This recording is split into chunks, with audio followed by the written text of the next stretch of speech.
Three cosmonauts have just completed a record-breaking flight, 23 days in orbit. Heroes of the Soviet Union. They are returning to Earth alive and well. The capsule lands softly in the Kazakh steppe.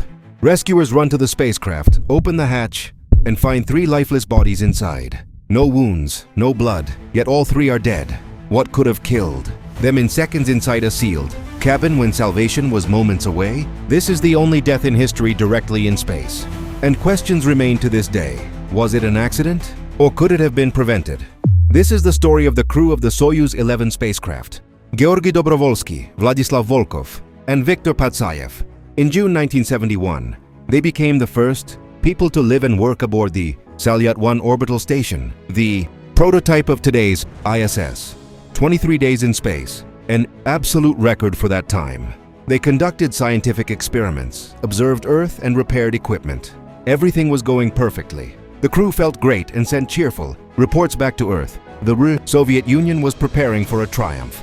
Living heroes were supposed to return and become national legends. On June 30th, 1971, Soyuz 11 undocked from the station and began its descent. Communication with Earth was lost. That's normal during the plasma blackout phase. The capsule successfully passed through the fiery re-entry, deployed its parachute, and landed softly at the designated point in Kazakhstan. The recovery team reached the spacecraft minutes after touchdown. They knocked on the hull, no response.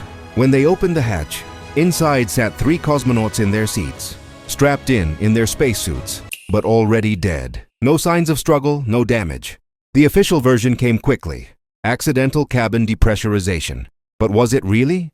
Today we'll break down this tragedy second by second. From the triumphant launch to the fatal moment, we'll reconstruct what happened inside the cabin. Based on declassified documents, engineer testimonies, and commission findings, you'll learn why the valve opened prematurely, who might have made the fatal design flaw, and whether there were warnings that were ignored. And most importantly, why this disaster is still considered the most mysterious and terrifying in space exploration history. Watch to the end. In the finale, we'll discuss details that Soviet authorities hid for decades, and whether this could happen again today. The tension is just beginning. Let's break down how it all unfolded, from the mission start to that fatal moment. The Salyut program was part of the space race. The Soviet Union wanted to beat the Americans, who were already planning Skylab. Salyut-1 launched in April 1971, but the first crew on Soyuz 10 couldn't dock due to technical issues. A backup crew was hastily assembled: Dobrovolsky, Volkov, and Patsayev. These were experienced men. Volkov had flown before. Patsayev was a test engineer, but preparation time was short. Just 3 months instead of the usual 2 years. June 6, 1971 launch. Everything nominal. Docking succeeded on the second attempt. The crew transferred to the station and began work. 23 days living in space, growing plants, studying stars, conducting medical tests. Reports to Earth were positive. Feeling great, station working like clockwork. But there were minor issues. Ventilation failures, pressure spikes. The crew fixed them manually. Viewers, imagine 3 men in a cramped station, far from Earth, repairing equipment in zero gravity. It was a triumph, for now. Now the key point: why didn't the cosmonauts wear spacesuits for descent? In previous Soyuz missions, it was 2-seater with mandatory suits. But for the 3-seater version, to fit the third person, suits were removed. The decision was made at leadership level. For record stay and comfort on the station, engineers warned, without suits, any depressurization is fatal. But the risk was deemed acceptable. The rush to compete with the US played a role. June 29th, the crew prepares for return. They say goodbye to the station, close hatches, transfer to the descent module. Undocking, June 30th at 01:35 Moscow time. At first, everything normal. Orientation, braking. Communication lost during plasma, standard. Ground control awaits signal after plasma blackout. Now the descent timeline, second by second, based on black box data and commission findings. The capsule separates modules, orbital and instrument sections jettisoned. At that moment, several pyrotechnic valves should equalize pressure. 1. A ventilation valve just 12 millimeters in diameter, opened prematurely. Why? Officially, due to shock wave from pyro charges. The valve was poorly secured, and vibration knocked it loose. Altitude at that moment, about 168 kilometers, still space vacuum. Air began escaping with a hiss.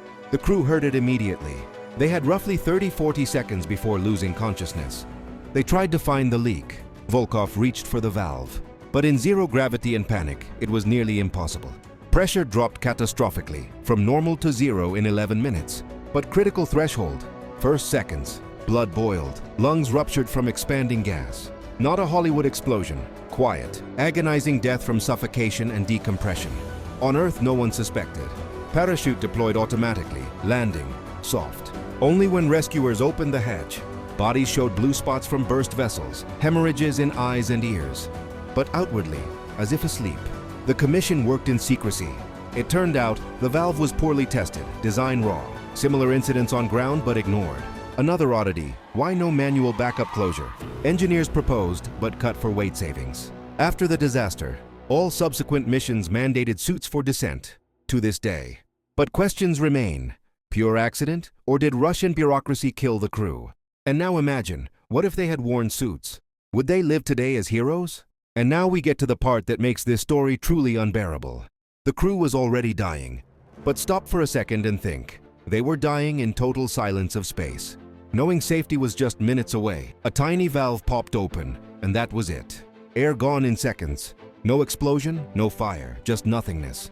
What was happening to their bodies? First, a loud whooshing sound as air rushed out, like suddenly opening a window to vacuum.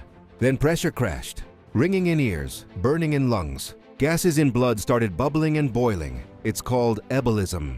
Skin swelled, veins burst, eyes filled with blood.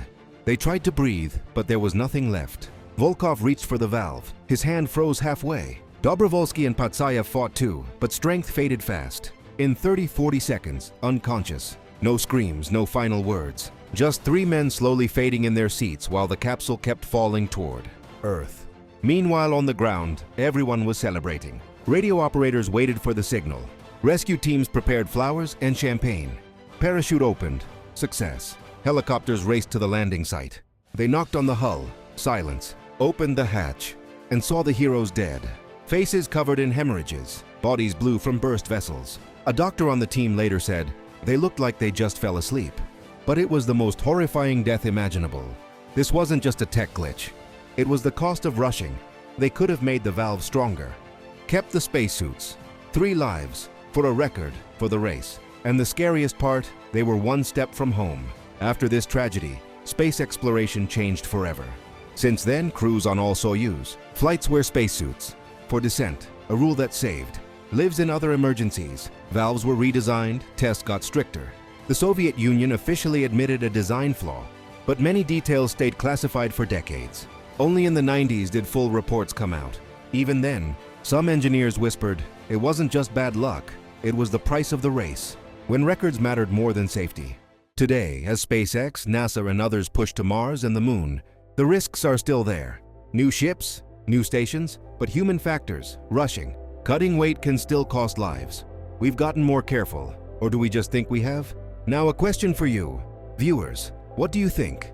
Was this pure accident, impossible to predict? Or did the system, putting politics and prestige over human lives, doom the crew itself?